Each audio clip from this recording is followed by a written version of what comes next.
Welcome to the panel session on the U.S. Roadmap for Material Handling and Logistics. Today, my name is Kevin Gue from Auburn University. I've been involved in this initiative, a little bit more on that in just a minute. Today is an important day. It's an important day in two senses. It's an important day, little d, because today we release the first draft of the U.S. Roadmap for Material Handling and Logistics. It is located at the website mhlroadmap.org, which you can see at the bottom of this banner here. More on how to read and comment on that in just a minute. First, let me talk a little bit about what the roadmap is. About a year ago, Henrik Christensen from Georgia Tech joined KICME and suggested to that council and to MHI that the industry undertake a road mapping project, which he had recently done for the robotics industry with great success. And 1 year later, we're here today as a result of that initiative. This past summer, we had 4 workshops in Atlanta, Washington, D.C., Chicago, and Los Angeles, where more than 100 people from the industry, meaning end users, suppliers, consultants, NGOs, academics, and some government types, gathered to discuss primarily 3 things. First, we were interested in what trends are happening now that are going to have a great impact on this industry toward the year 2025. Secondly, what challenges and opportunities do those trends suggest for this industry? And third, and most importantly, what capabilities should we develop in response to those challenges and opportunities that are going to be forced on us by the trends that we have no control over, by the way. And so the participants gathered in small tables to discuss these issues, and then this last couple of months, a small writing team joined me to kind of synthesize and coalesce all this information and to produce a draft document which you have on the website. So as editor of that document, I have a challenge for you. My challenge is that you go to that website, that you look at that document, and that you provide feedback. This document is not my document. This document is our document. And so if it doesn't represent your point of view, it's not an effective document. So I'm asking you, I am begging you, I am beseeching you, go to that website, take a look at the document, and give feedback. We have a mechanism built in live on the web for you to provide feedback in a way that will make it easier for us to modify the document and produce a second draft, which will come out in about a month. You have a 2-week window of opportunity beginning now to give us feedback, which will then fold back into the document. Let me emphasize just for a moment, it is a draft. You'll see some places in there, obviously I'll just have citation in parentheses. That means I need a citation there and that sort of thing.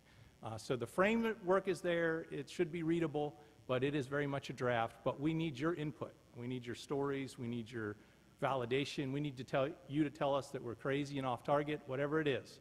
Give us the feedback that we so greatly need. So I said this is an important day in 2 senses. It's important first with a little d day in that we are releasing the roadmap itself. But it's also an important day, big D, in the sense that we are on the cusp of some real transformation in retail, distribution, and manufacturing. And I don't mean faster, better, cheaper transformation. I mean freakish, I never thought of that, I didn't know that could be done kind of transformation.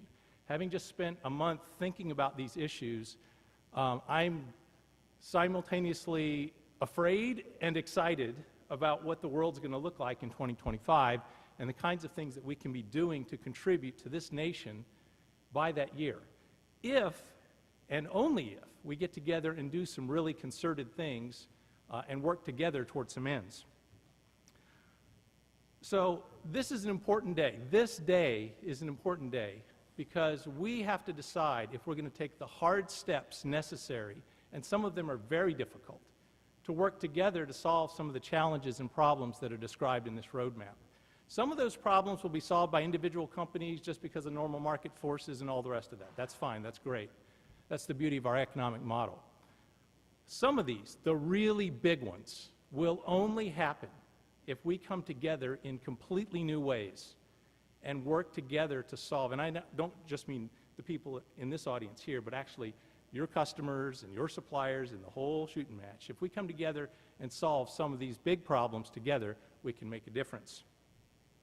On this day, then, we decide whether we're going to determine our future or have it forced upon us. On this day, we decide whether we're going to lead or be led.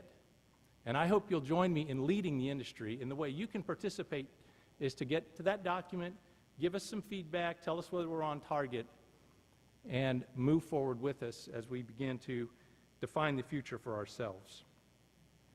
I leave you now in the capable hands of Mr. Michael Makitka, who is the CEO of the Warehouse Education and Research Council. He's going to lead us in a panel session with 5 of our participants from this summer, and I hope you'll enjoy the conversation.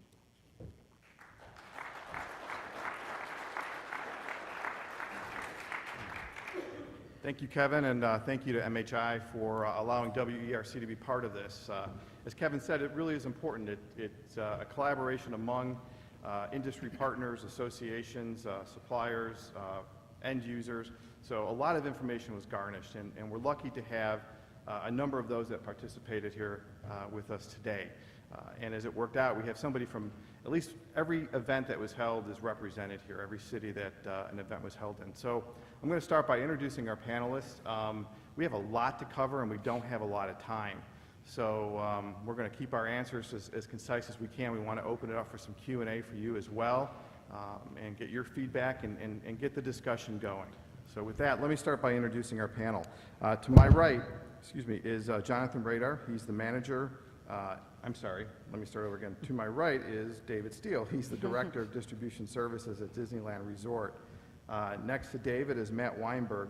He's the Supply Chain Analyst at Nestle USA. To Matt's right is Jonathan Radar. He's a Manager in Design Engineering at FedEx Smart Post.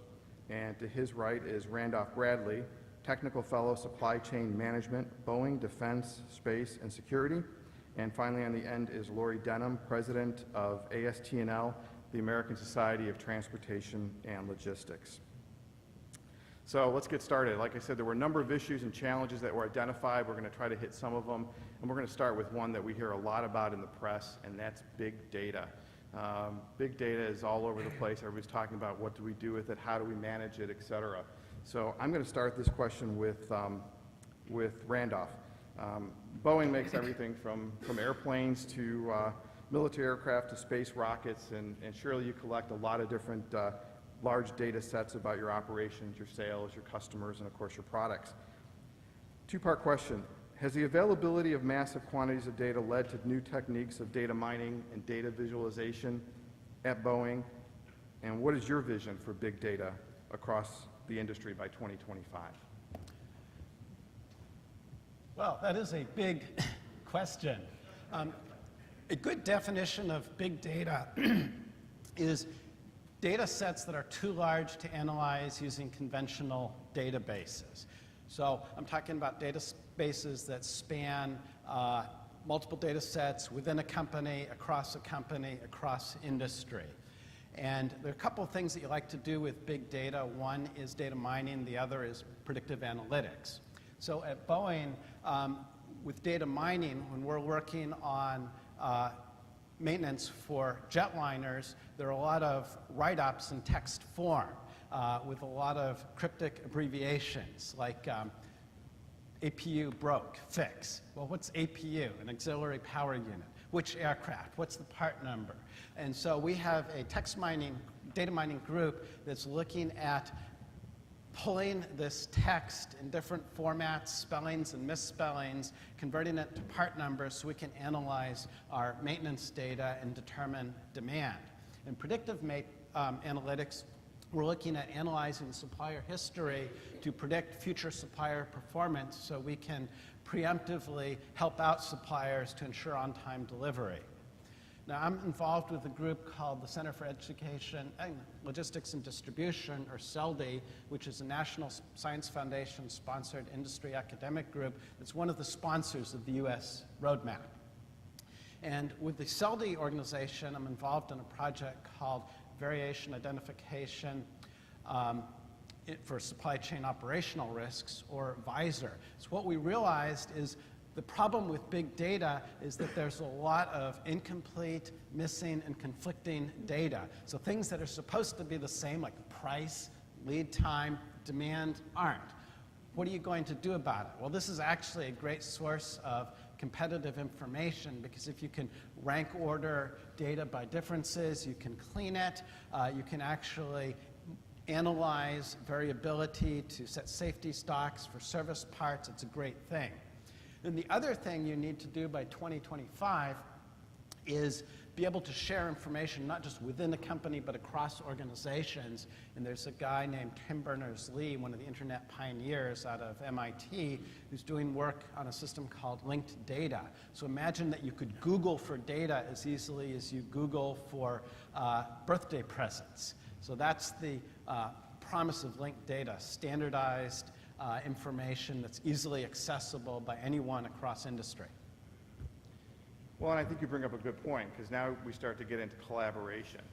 So when we talked about challenges, the number one challenge was workforce, and we're going to get to that. But second to that was collaboration. And the big challenge is, are we going to be able to collaborate? Are we going to be able to share data? And in our market, our economy, with the aggressiveness that we all compete, is that possible? And there's a lot of people who think it won't, but there's also some who are a little more optimistic about it. And I think, Matt, you were one of those that was a little more optimistic with regards to the opportunities for collaboration. So along those lines, maybe you could delve into a little bit, what are some of the fears and challenges for companies to collaborate? Sure, Michael. So my point of view on collaboration is, I think, as we outlined in the roadmap, that as the economy and as the workforce changes in the environment, there's going to be a lot of different outside, threats that are going to be on the supply chain industry. And to be able to better negotiate these and minimize those, I believe that suppliers and consumers and suppliers to each other are going to need to be able to collaborate more effectively. Now, this isn't necessarily going to mean go all the way down to the level where they're sharing every single data and opening up their books to each other. But what it's going to mean in the future is that they're going to need to work together to help each other out. So an example of this is, you look at a supplier, say like Nestle, and they're working with one of their biggest consumers that they ship to.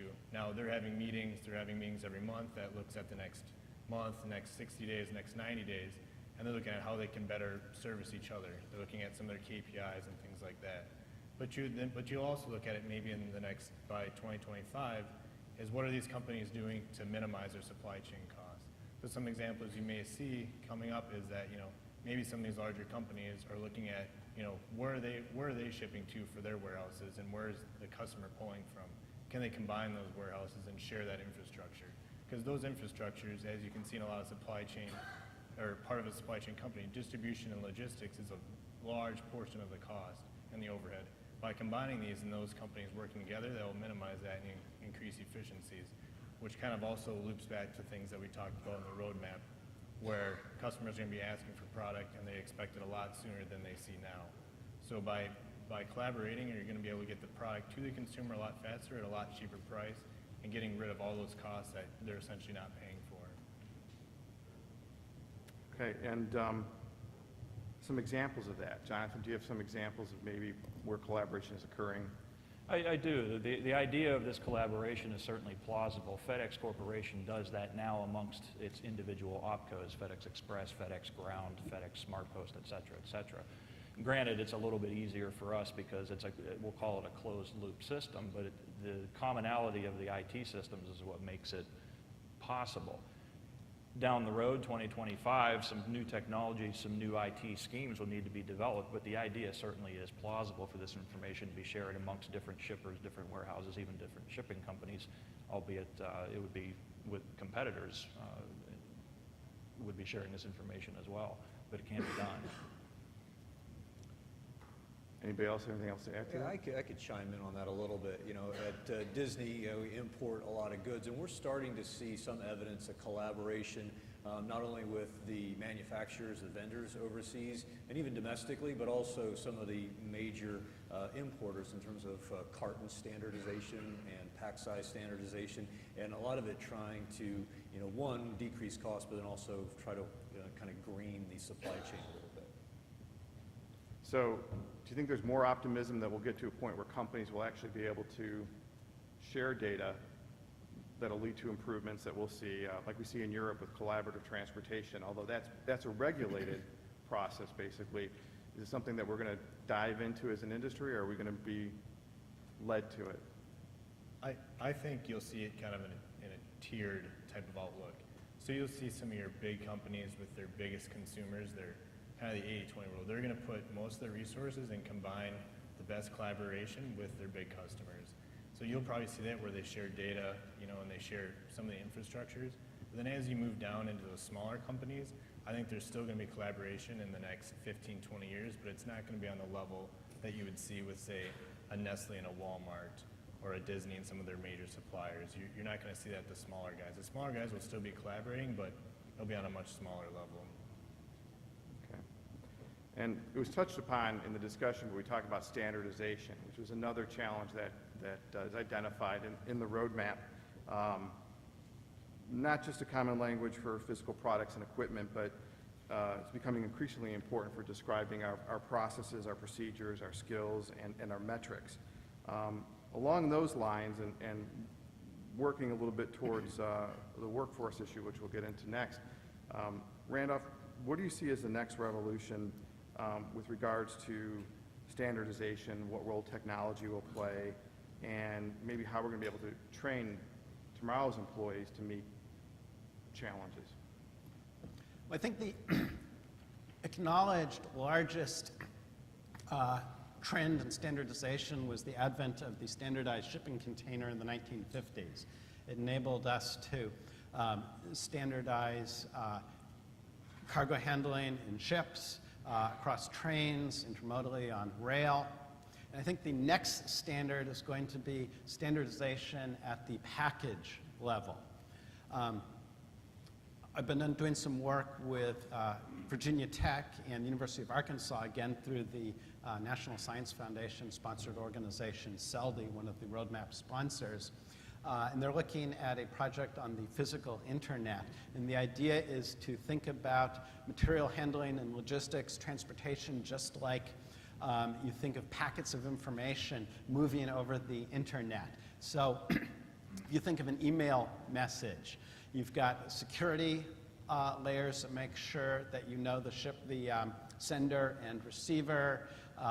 You might encrypt the email so that it's stored safely between shipper and destination.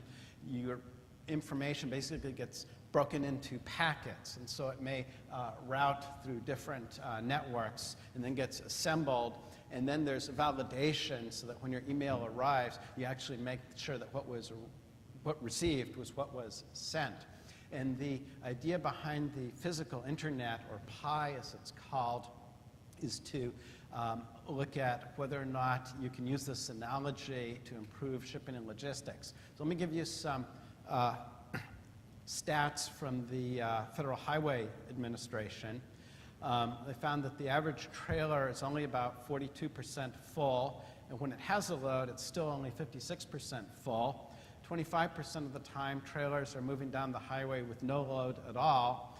And if these trailers were full, that would actually represent a $65 billion opportunity. So Virginia Tech did a study with a consumer packaged goods company. What they found is that they were actually able to literally decrease the number of individual containers from 1,057 down to 28. When they did this, they were able to increase the quantity of goods shipped 8% and increase pallet loads 20%. And the secret here is that with the right standardized containers at a package level, you can actually nest them on a pallet, and so it's easier to stack the pallets. And so it actually has a lot of benefit.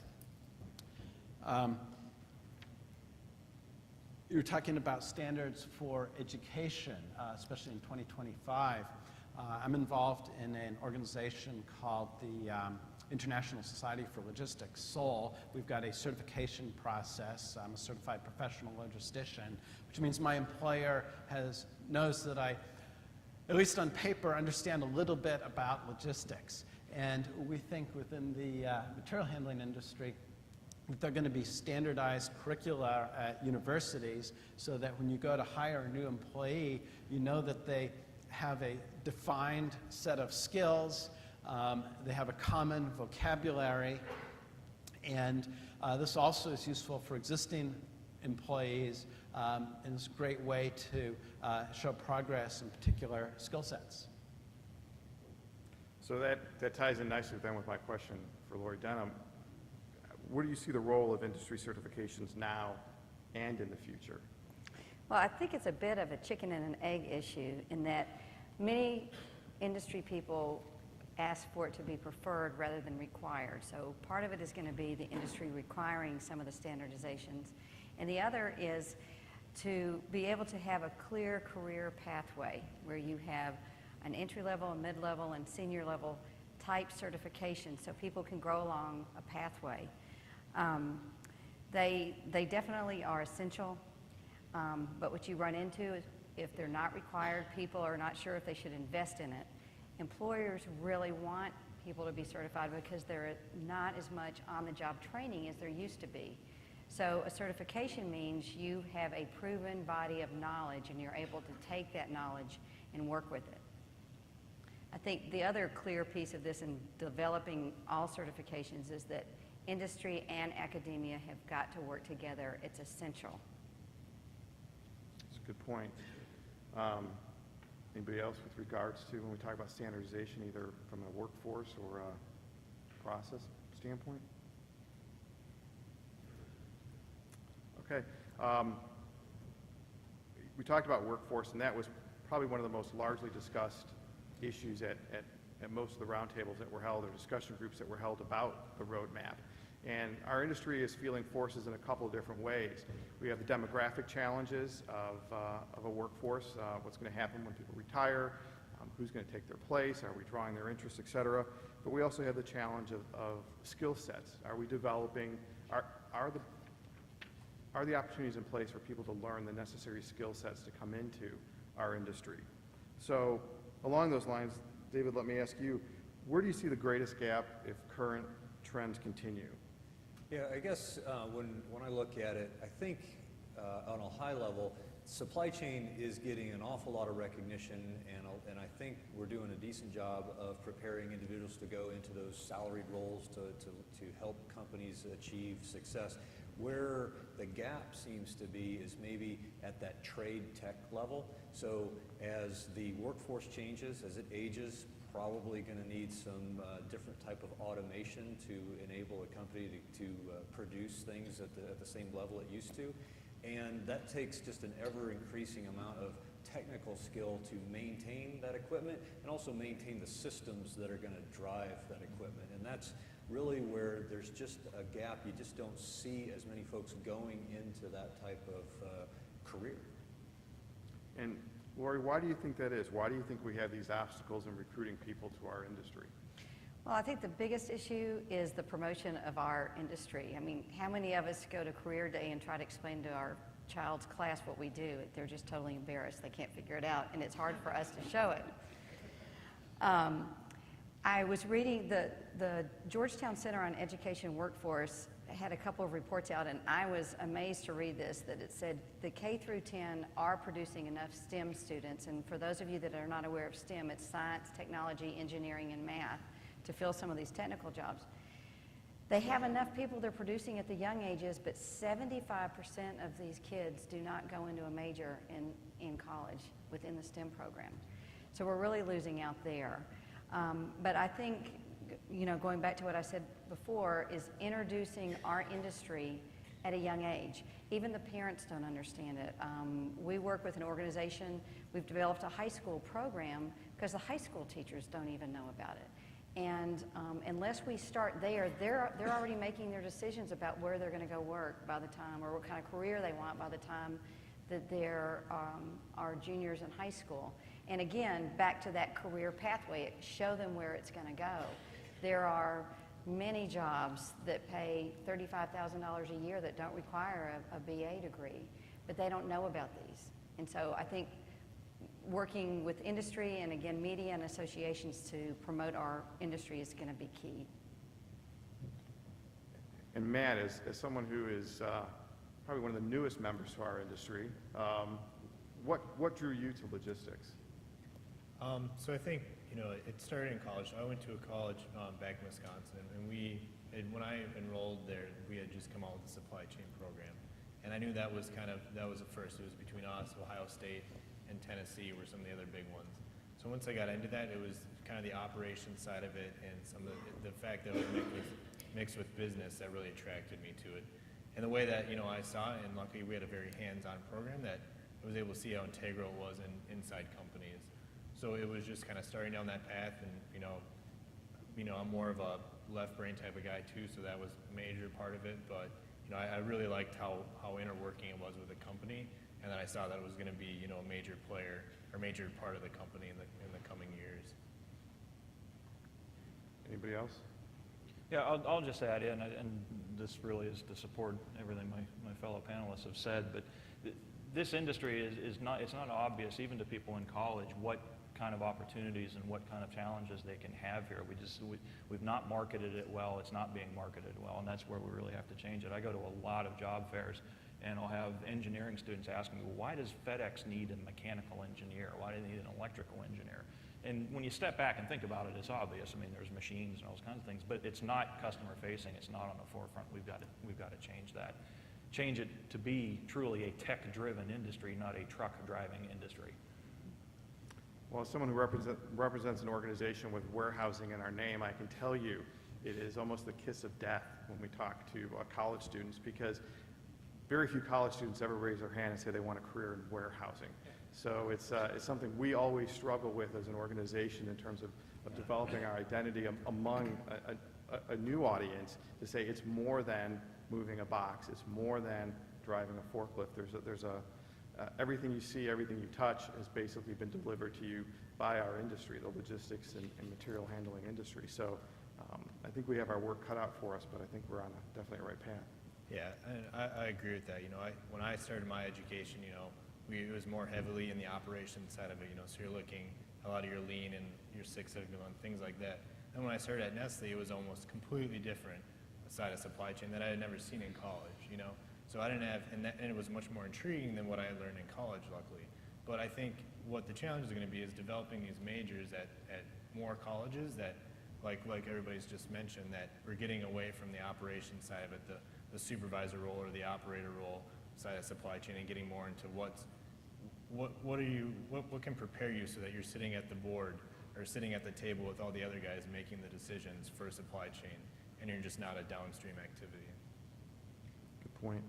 Again, probably one of the largest issues discussed, and I think where there's major opportunity that'll come out of the information that was garnered from the roadmap.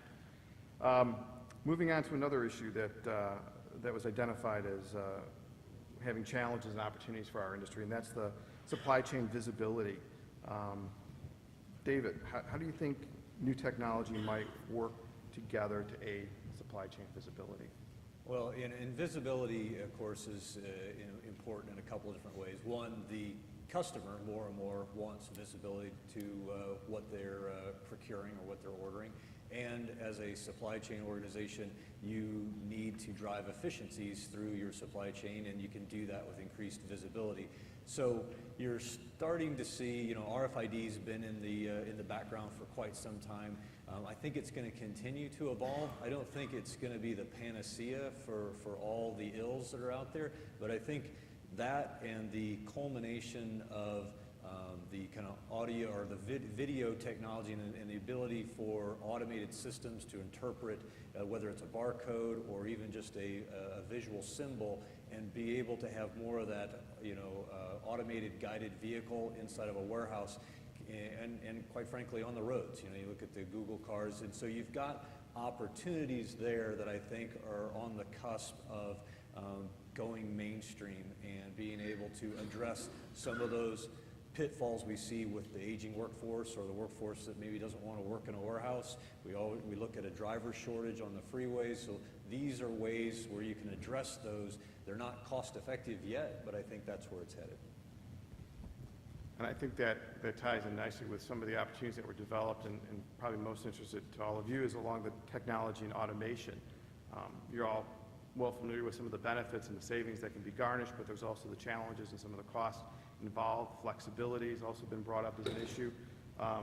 When we talk about technology, Jonathan, maybe you can help give us an idea of how robotics, what role will robotics play in DCs or package delivery facilities of 2025? Sure. As the industry heads along its path, the increase in automation it's going to be everywhere. It's going to be much more prevalent than it has been in the past. And the roadmap sets forth the proposition that there's going to be a much higher degree of automation in these buildings because they need to handle packages faster, they need to handle them more efficiently. Certainly with a shortage of available workforce, then increased automation is going to come into play. So robotics could play a very prevalent role. And even today, we see it now. I mean, we have high-speed picking and placing, and robotics is there. But it could take a much more prevalent hold. I think the biggest opportunity for robotics, though, is in places where the motions or the actions are not as repetitive. And I'll use loading and unloading trailers as the example. Robotics are very good at picking up the same size packages and placing them in the same places over and over and over again. But when you think of a trailer full of lots of different shapes, sizes, weights of packages, how can you use a robot or use some level of automation to make that faster, better, cheaper, I mean, all of the above, right? And there's research going on right now in that field, but to see a good return on investment, we've got to be able to do that efficiently and reliably. A lot of work to be done yet in that field. And David, along those lines, where do you foresee the greatest impacts in the short term, the next 10 years? I think in the short term, you're seeing a huge impact just in the production facilities, and it's going to make an inroad into warehousing. I think that's where you're looking at labor issues, especially as you look at multimodal distribution. You need to be able to operate 24 hours a day, 7 days a week, and the easiest way to get there, I think, is going to be with automation. Anybody else have anything to add? Planning and optimization, another large area of discussion for our groups. Randolph, as a technical fellow at the Boeing Company, what is your take on planning and optimization tools, the ones that you use today? How widespread will their use be throughout our industry by 2025? Well, this is one of my favorite topics, so if I could have till the end of the meeting and continue on. As a technical fellow at the Boeing Company, what I like to say is that I support heavy equipment and will use distribution network optimization to come up with the most efficient warehousing strategy, statistical demand forecasting to estimate future requirements based on historical data, inventory optimization to minimize inventory investment of service parts subject to an equipment availability or fill rate constraint, inventory management to manage those parts in a warehouse within a stock level and reorder point, and tactical analysis tools to lower day-to-day asset management costs 5 to 15%. And for a techie, this is a lot of fun. And for those in the industry, you realize that you're looking at a software packages, several $100,000 to a couple $1 million that need an entire IT team to implement, a lot of customization to manage to your business rules.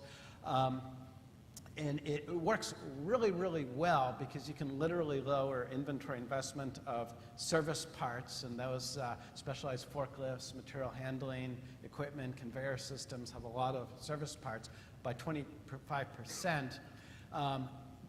But these packages are like accounting software of 20 years ago. They're very, very expensive. And I think by 2025, just as you can buy a full packaged accounting system like QuickBooks for $100 to $200, I think that the cost, at least at the entry level of some of these very sophisticated planning optimization systems, is going to just drop down significantly.